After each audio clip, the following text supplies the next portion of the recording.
beaucoup d'actions qui étaient menées par les différents services.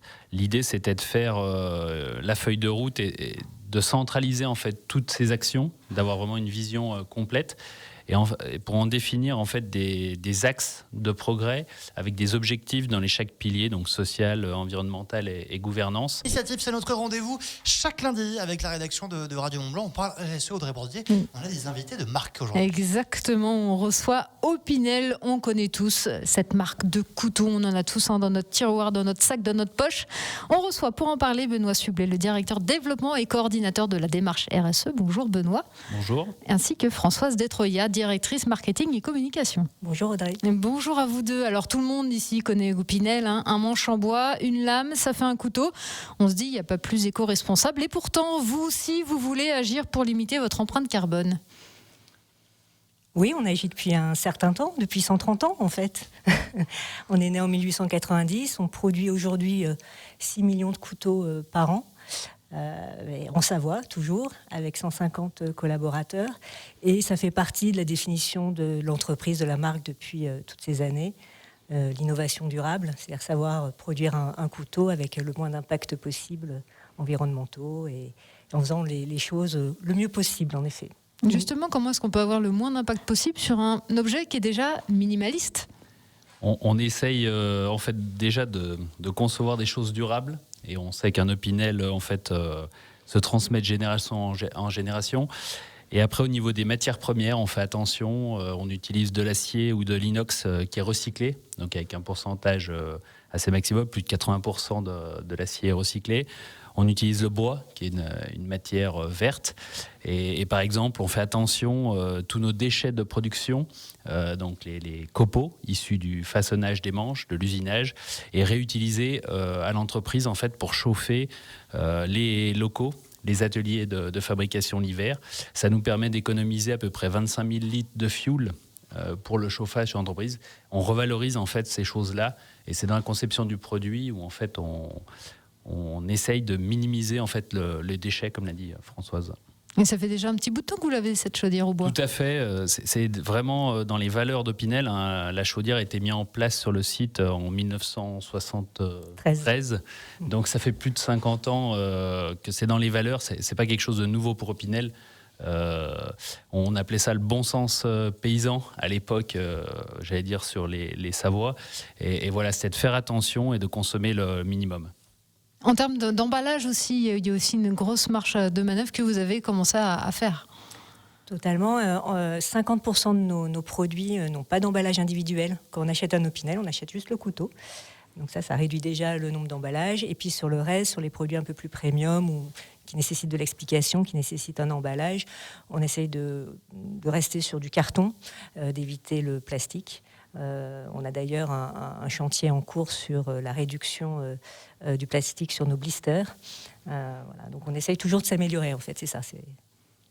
Alors on disait, Opinel, ça fait des années que vous êtes le bon sens, comme vous le disiez, savoyard. Mais vous avez vraiment commencé à vous structurer. Vous avez une vraie feuille de route maintenant en termes de RSE. À quoi ça sert ? À quoi ça ressemble ?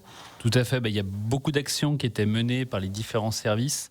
L'idée, c'était de faire la feuille de route et de centraliser en fait toutes ces actions, d'avoir vraiment une vision complète. Et pour en définir en fait des axes de progrès avec des objectifs dans les chaque pilier, donc social, environnemental et gouvernance, pour encore s'améliorer. On a fait notre matrice de matérialité et on a une très bonne notation par rapport à nos parties prenantes. Mais l'idée, c'est d'aller encore plus loin pour continuer et que ça soit vertueux au sein de l'entreprise. Quelle est la plus grosse difficulté pour aller encore plus loin ? Aujourd'hui, on a des choses où on est... Par exemple, on évoquait sur les produits, mais voilà, on utilise des matières recyclées, on utilise du bois, et de ce côté-là, on regarde sur l'éco-conception. Sur certains produits, on élimine le plastique d'origine du pétrole pour remplacer par soit des matières biosourcées ou des matières recyclées qui ont moins d'impact.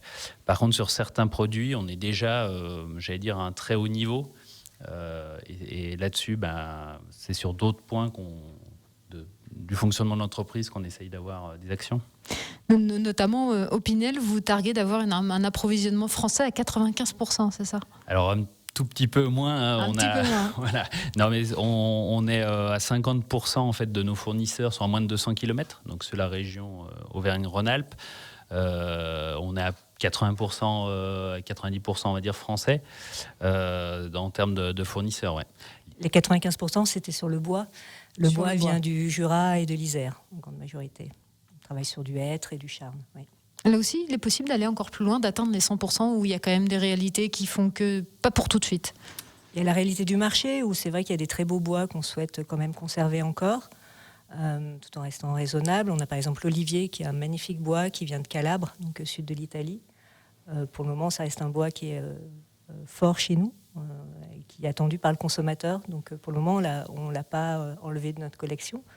Mais tout évolue. En effet, de nouveaux objectifs pourront arriver au fil des années. Je pense que le produit est déjà très vertueux en lui-même. Benoît, vous avez évoqué rapidement le côté sociétal, parce que RSE, c'est aussi le côté sociétal. Chez Opinel, ça se passe comment ? On fait donc déjà on est partenaire localement donc on fait du mécénat culturel, par exemple avec l'espace Malraux ou le Livre en Marche, donc proche de Chambéry. On est partenaire aussi et on intègre des écoles de la deuxième chance sur Chambéry avec des formations. On a beaucoup de nos employés qui sont en fait issus de formations, de reconversion, et on essaye d'avoir localement, enfin, en tout cas, cet impact social par rapport à nos employés. Ouais. Il y a aussi une question de marque employeur, non ? On sait qu'on est tous confrontés à un problème pour recruter. Ça peut faire la différence aussi. D'expliquer la démarche qu'on a, les valeurs, en effet, ça fait la différence. Ça fait la différence en interne avec les employés actuels, en termes de motivation. Ça leur donne une vision. Et puis c'est vrai que pour les recrutements, c'est très important aujourd'hui d'être très transparent sur ce qu'on veut, sur là où on va. C'est sûr que c'est un point fort pour l'entreprise pour recruter, oui. Est-ce que, en tant que marque ancestrale de Savoie, vous avez une pression supplémentaire quant à la préservation des ressources autour ? Est-ce qu'on vous attend un peu plus ? On ne le vit pas comme une pression parce que c'est en nous, je pense. Enfin, c'est vrai que d'utiliser le bois, de produire un outil durable qui va se transmettre, qu'on peut réaffûter, qui dure une vie et au-delà. C'est tellement nous déjà que c'est vrai qu'on n'a pas une pression. Enfin, la pression, on se la met peut-être nous-mêmes, mais on n'a pas une pression extérieure. Les consommateurs savent très bien qu'on est comme ça, quoi. Je sais pas. Nos produits sont reconnus pour leur durabilité et leur qualité, donc c'est vrai qu'on nous fait pas de retour de ce côté-là. Ouais. Est-ce qu'il y a des produits qui vous donnent un peu du fil à retordre ? Pour remplacer le polymère on a certains couteaux de table et de cuisine qui sont proposés en manche polymère pour passer au lave-vaisselle. Et le passage au lave-vaisselle avec des matériaux biosourcés, c'est compliqué. Parce qu'il faut que ça reste en place quand même, que ça dure, que ça ne se dégrade pas. Donc ça, c'est beaucoup de recherches. C'est Benoît qui est aux manettes d'ailleurs. Mais c'est pas si facile parce qu'on veut que la promesse du produit très robuste reste en fait. Et puis on veut pas se tromper aussi de matériaux, que ce soit pas du greenwashing, que ce soit vraiment un matériau qui soit pas pire que le plastique. Donc c'est plein de défis tout ça. C'est pas si facile. On peut pas switcher comme ça du bois ou du plastique normal aux matériaux biosourcés. Ouais. L'idée, c'est que nos produits durs, on a aussi, aujourd'hui des matières biosourcées existent, mais sont très chères. Donc l'idée aussi, c'est de continuer à promettre. Notre promesse aux consommateurs, c'est d'avoir le bon produit au bon prix. Donc on peut pas se permettre d'augmenter les prix. Aujourd'hui, on aurait quelques matières biosourcées, par exemple, qui fonctionneraient, mais avec des prix x10, on va dire, sur la matière. Donc aujourd'hui, on se tourne plus, par exemple, sur des matières recyclées, mais il faut valider les filières parce que c'est en train de se mettre en place. Ça évolue très vite depuis quelques années. Et comme l'a dit François, c'est d'avoir un vrai impact, une diminution de l'impact. Donc c'est d'arriver avec un produit où on peut mesurer cette diminution et communiquer dessus parce que c'est pas du tout dans nos valeurs de faire du greenwashing. Est-ce qu'il y a un écosystème savoyard qui vous aide justement, qui vous entraîne un peu ? Surtout ces dernières années, on sait que tout le monde un peu a pris la mesure de l'enjeu. Est-ce que vous sentez quelque chose qui se construit comme ça et qui emmène tout le monde ? Il y a de multiples initiatives qui existent, des cercles d'entreprises, etc. Moi, je salue beaucoup les initiatives de Livre en Marche, qui aujourd'hui, au départ, c'était un festival de livres, et puis ça a grandi et ça apporte énormément, je pense, au territoire, avec l'intervention de personnes incroyables lors du festival, et puis aujourd'hui des rencontres entre inter-entreprises, avec des ateliers, des workshops qui sont super intéressants. Donc moi je salue on les connaît bien et je salue leur travail. Après c'est vrai qu'il y a aussi OSV qui a de multiples initiatives dans ce sens. Donc c'est vrai qu'on sent que toutes les structures inter-entreprises sont tournées vers ces démarches. Après on peut pas faire toutes les démarches, on peut pas participer à tout, on aimerait bien, mais c'est vrai que c'est plutôt motivant. Et puis c'est vrai que les exemples d'autres entreprises, petites ou grandes, c'est toujours motivant, ça donne envie. Voilà.